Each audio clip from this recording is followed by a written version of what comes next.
आंदोलन में जुटे, बहुत लोग शहीद हुए और बहुत हिम्मत से उन्होंने लड़ाई लड़ी। क्यों लड़ी थी ये लड़ाई?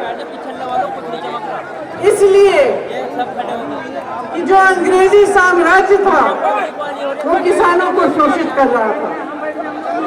अंग्रेजी कंपनी के लिए लगान वसूल की जाती थी और जो किसान की मेहनत थी उसकी कमाई उसको मिल नहीं पाती थी। आज इसी तरह से भाजपा की सरकार भी किसानों का शोषण कर रही है। 3 ऐसे कानून लाई है जिससे आपकी जो कमाई है वो आपको ठीक ढंग से नहीं मिल पाएगी। आप अच्छी तरह जानते होंगे कि ये 3 कानून क्या है।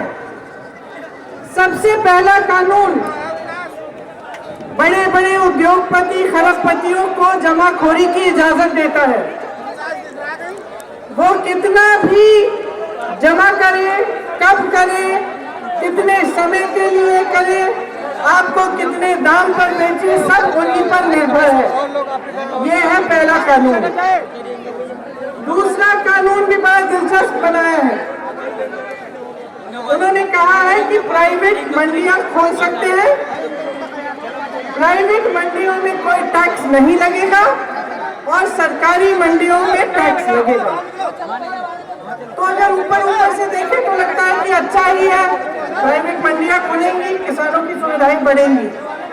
लेकिन असलियत क्या है कि अगर आप सरकारी मंडी में टैक्स लेंगे और प्राइवेट मंडी में नहीं लेंगे तो आस्ते आस्ते सब प्राइवेट मंडी की तरफ जाएंगे। इसका मतलब क्या है कि आस्ते आस्ते सरकारी मंडियां बंद हो जाएंगी। लेकिन प्राइवेट मंडी और सरकारी मंडी में जो फर्क है वो एमएसपी का फर्क है, न्यूनतम समर्थन मूल्य। सरकारी मंडी में ये तय है कि आपको न्यूनतम समर्थन मूल्य मिलना चाहिए, प्राइवेट मंडी में ऐसा कुछ नहीं होगा। तो आप सोच सकते हैं कि कुछ समय बाद तमाम प्राइवेट मंडियां खुलेंगी, सरकारी मंडियां बंद हो जाएंगी और आपको न्यूनतम समर्थन मूल्य मिलना बंद हो जाएगा। अब तीसरा कानून सुनिए। तीसरे कानून में ये लिखा है कि अगर कोई बड़ा खरबपति आए और आपके साथ सौदा करे तो उसको इजाजत है, कि वो आपके गांव आ जाएगा और वो कहेगा कि ये लोग, ये आप 10 किसान हो, आप मेरे लिए गन्ना उगाओ और मैं इस गन्ने के लिए 500 रुपये आपको पर क्विंटल दूंगा।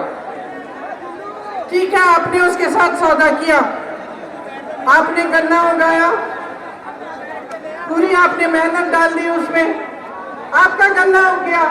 आप उस खरबपति के पास चले गए, आपने कहा था कि मेरा गन्ना आप खरीदेंगे 500 रुपये में।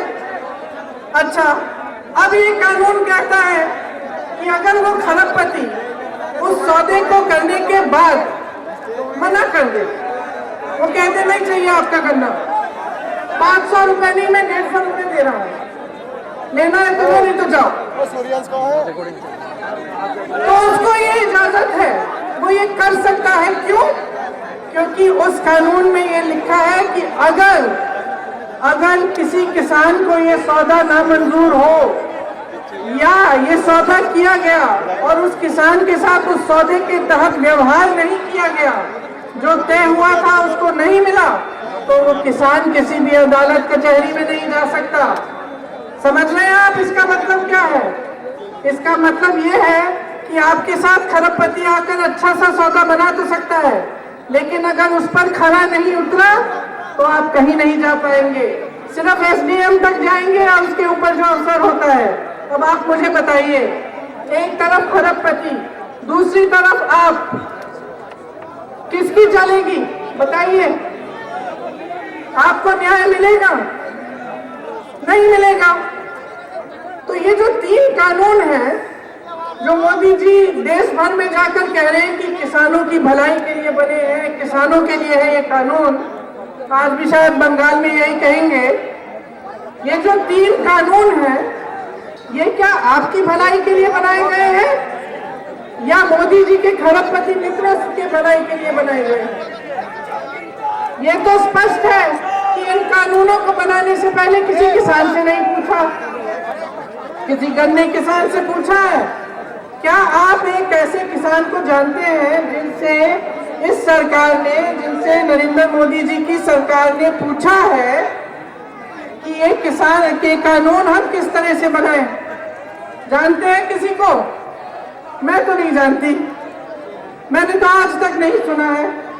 आज 100 दिन पूरे हो गए हैं, 100 दिन पूरे हो गए हैं। लाखों किसान दिल्ली के बॉर्डर पे बैठे हैं। किस लिए बैठे हैं? अगर ये कानून उनके लिए बनाया गया है, अगर ये कानून आपकी भलाई के लिए बना है, तो आप में से लाखों लोग बॉर्डर पे क्यों बैठे?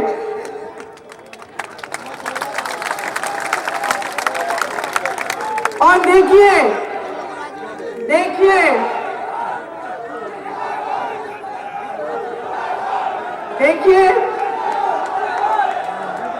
किसानों ने इस देश को आजादी दिलाई। किसानों ने इस, भैया बोलने तो दीजिए, नारे बाद में लगा दीजिए। अरे भैया हाथ नीचे कर लो। किसानों ने इस देश को आजादी दिलाई। किसान साधन संसाधन में उसके पास कमी हो सकती है, किसान के पास, लेकिन हिम्मत की कोई कमी नहीं है, आत्मशक्ति की कोई कमी नहीं है। जब किसान लड़ता है तो उसका मुकाबला कोई नहीं कर सकता। आज अगर किसान लाखों की तादाद में दिल्ली के बॉर्डर में बैठा है, तो क्या इस देश के प्रधानमंत्री जी, इस देश की सरकार को उसका आदर नहीं करना चाहिए? क्या वो उस लायक भी नहीं है कि आप जाकर उससे मिलिए? भयंकर सर्दी थी, पानी काटा गया, बिजली काटी गई, फिर भी वो टिका रहा। फिर भी आप सोचते हैं कि आपको उसके पास नहीं जाना चाहिए? वही प्रधानमंत्री जी जो अमेरिका घूम के आए, चीन घूम के आए, पाकिस्तान घूम के आए, इस दुनिया का एक ऐसा देश बता दीजिए जहां वो नहीं पहुंचे, लेकिन अपनी ही राजधानी के बॉर्डर तक नहीं पहुंच सकते। क्यों नहीं पहुंच सकते? क्योंकि वो किसानों का आदर नहीं कर रहे हैं, क्योंकि उनकी सरकार किसानों के लिए नहीं चल रही है, देशवासियों के लिए नहीं चल रही है। उनकी सरकार उद्योगपतियों के लिए चल रही है, बड़े बड़े खरबपतियों के लिए चल रही है। दो मित्र हैं उनके, हम दो, हमारे दो मित्र हैं और दो लोग सरकार चला रहे हैं। उनकी मनमानी है, कुछ भी कर सकते हैं, लेकिन देशवासी की कोई सुनवाई नहीं है। आज ये परिस्थिति है। आज किसान पर हर तरफ से वार है। बिजली के दाम बढ़ चुके हैं, पेट्रोल डीजल के दाम हद से ज्यादा बढ़ चुके हैं। डीएपी को देखिए, हर तरफ से आप पर वार है, लेकिन आपका समर्थन करने वाला कोई नहीं रहा सरकार में। आपको मदद करने वाला, आपको मजबूत करने वाला, आपके विकास को, आपके भविष्य को मजबूत करने वाला कोई नहीं है। ये स्थिति है आज। तो इस स्थिति को बदलने के लिए क्या करेंगे आप? आपको खड़ा रहना पड़ेगा, आपको टिका रहना पड़ेगा। जो मजबूती आपने 100 दिन के लिए दिखाई है, उस मजबूती को और भी ज्यादा बढ़ाइए, और भी शक्ति से टिके रहिए, क्योंकि इस सरकार को सुनना ही पड़ेगा। आपकी जो परिस्थिति सरकार ने बनाई है, उसी तरह की परिस्थिति आपको सरकार के लिए बनानी पड़ेगी कि बगैर आपकी सुनवाई किए ये सरकार आगे बढ़ नहीं पाएगी। यही परिस्थिति आपको बनानी पड़ेगी। आपको मालूम है कि जो गन्ने का बकाया है उत्तर प्रदेश में कितना है? कौन बताएगा? 15,000 करोड़ बकाया देश का बकाया है। उत्तर प्रदेश का बकाया 10,000 करोड़ करोड़ है। अब आप सोचिए कि कितने साल हो गए आपको ये बकाया नहीं मिला, क्या किया होगा सरकार ने इन पैसों से, सोच सकते हैं?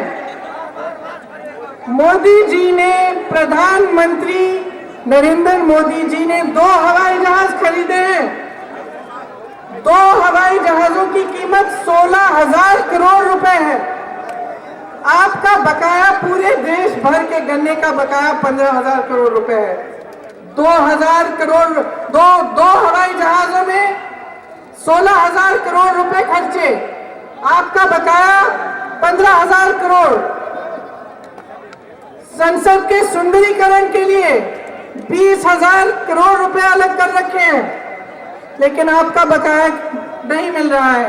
कहते हैं आपके बकाये के लिए पैसा नहीं है। सोचिए,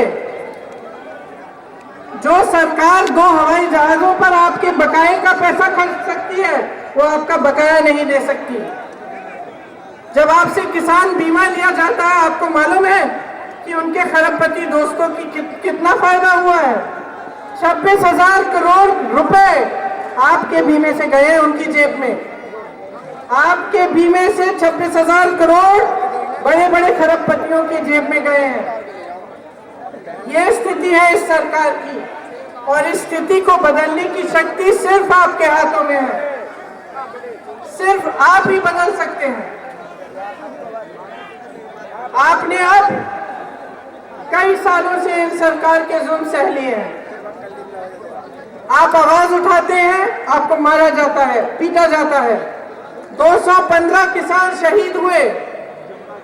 मेरे भाई राहुल गांधी जी ने संसद में सिर्फ ये कहा कि 215 किसान शहीद हुए हैं, हम सबको खड़ा होना चाहिए, 2 मिनट का मौन रखना चाहिए। आपको मालूम है कि इस सरकार का एक भी सांसद खड़ा नहीं हुआ, बैठा रहा, हंसे वो। बाकी विपक्षी दलों के सारे नेता खड़े हुए, मौन रहे 2 मिनट के लिए। क्यों? क्योंकि आपका आदर करते हैं। लेकिन प्रधानमंत्री मोदी जी ने आपका मजाक उड़ाया, तरह तरह के नाम कहलाया आपको। भरे संसद में ये कहा कि किसान को उल्टी सीधे शब्दों से कहा कि किसान आंदोलनजीवी है। क्या होता है आंदोलनजीवी? परिजीवी है कहा। आप सब समझते होंगे अच्छी तरह की परिजीवी क्या होता है। तो आप सोच सकते हैं कि एक देश के प्रधानमंत्री किसानों का आदर नहीं करते, लेकिन उसके बजाय उसको परिजीवी कहते हैं। तो आपको अब समझना पड़ेगा कि ये जो सरकार है, ये आपके पक्ष में काम कर रही है कि आपके हित के खिलाफ काम कर रही है। तो आपको समझना पड़ेगा कि जब आपने ही इस सरकार को शक्ति दी है, नेता आपने बनाए हैं, प्रधानमंत्री जी पर भरोसा करके आपने उनको वोट दिया, आपने उनको मजबूत बनाया, तो अब समय आ गया है कि आप जागें और इस सरकार के खिलाफ जिस तरह से आप आंदोलन कर रहे हैं दिल्ली के बॉर्डर पर, उस तरह से गांव-गांव में आंदोलन करिए और खड़े हो जाइए अपने हक के लिए। अपने हक के लिए गिड़गिड़ाइए मत, अपना हक मांगिए, मजबूती से मांगिए, पूरी शक्ति से मांगिए। और मैं आपसे कहने आई हूं कि जब जब आप संकट में होंगे, तब कांग्रेस पार्टी आपके साथ खड़ी रहेगी। जब जब आपको दुख होगा, हम आपके पास आएंगे। जब जब आप संघर्ष करेंगे, तो हम आपके साथ संघर्ष करेंगे, क्योंकि हमारे लिए ये वोट की राजनीति नहीं है। हम कर्जदार हैं आपके, ये पूरा देश कर्जदार है आपका। आप देश के अन्नदाता हो, इस देश की आत्मा हो। हम आपके कर्जदार हैं। ये जितने भी नेता इस मंच पे बैठे हैं, वो भी आपके कर्जदार हैं। आपने बिठाया है यहाँ, ये हम कभी नहीं भूल सकते और कभी नहीं भूलेंगे। आपकी लड़ाई में हम आपके साथ खड़े हैं। मैं ये कहने आई हूं कि आपकी लड़ाई मेरी लड़ाई है और जब तक आप लड़ते रहेंगे मैं लड़ते रहूंगी। मुझ में जितना दम है, जब तक जीवन है तब तक मैं आपके लिए लड़ती रहूंगी। हिम्मत मत हारो, हिम्मत मत हारिए। सिर्फ 100 दिन निकले हैं, चाहे 100 महीने हो जाए, चाहे 100 हफ्ते हो, चाहे 100 महीने हो, हम लड़ते रहेंगे आपके साथ। जब तक ये सरकार मानेगी नहीं, जब तक ये अपने काले कानून वापस नहीं लेगी, तब तक हम आपके साथ खड़े रहेंगे और आपके संघर्ष में आपके से कंधे मिलाकर संघर्ष करेंगे। आप सबको बहुत बहुत धन्यवाद। मेरी बातों को आपने इतना ध्यान से सुना और एक बार मैं सबसे आग्रह करती हूँ कि खड़े होकर 2 मिनट के लिए शहीद किसानों के लिए मौन रखें।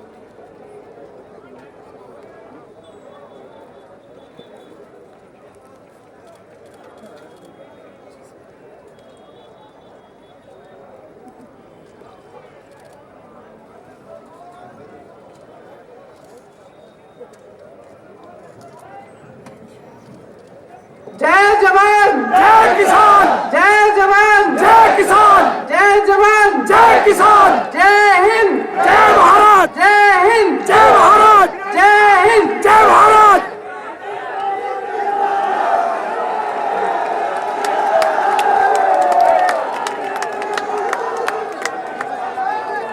जनता का प्यार और समर्थन देख करके